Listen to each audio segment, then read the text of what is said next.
Current carrying circular loop. इसमें current वैसे जा रहा है जैसे मैं आपको बता रहा हूँ। ये भी लूप है, ये हमारी हेल्प करेगा इसको समझने में। तो ये लूप एक बार ऐसे करिए। और जो एक्सिस है वो इस लूप के सेंटर से जा रहा है, ये एक्सिस है इस तरह से।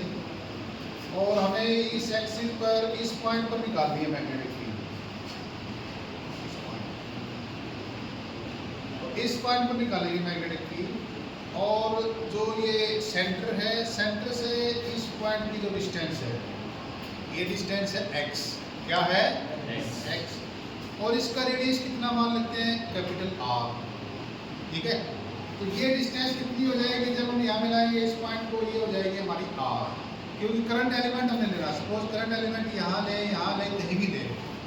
मान लो मैंने करंट एलिमेंट यहाँ पे लिया, तो करंट एलिमेंट से ये P पॉइंट है,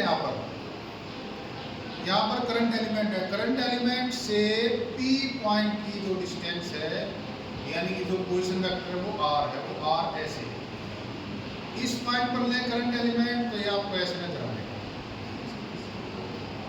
तो अब यदि आप देखें DL और R के बीच एंगल कितना है, तो DL वेक्टर जो होगा, जैसे सपोज मैं आपको बताऊं,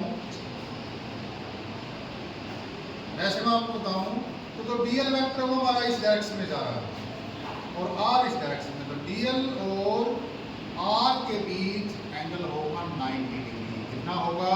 90 डिग्री इस केस में। ठीक है, ये एंगल 90 है। यहाँ देख लो, आप इधर भी देख सकते हैं, DL और R के बीच एंगल कितना होगा? 90 डिग्री, R वेक्टर और DL के बीच में। तो चाहे इस पूरे रिंग के सर्कमफेरेंस पर आप कहीं भी ले लें DL वेक्टर, DL और R वेक्टर के बीच एंगल कितना होगा? 90 डिग्री। तो ये सारी चीज़ें हैं, खोज कर दें।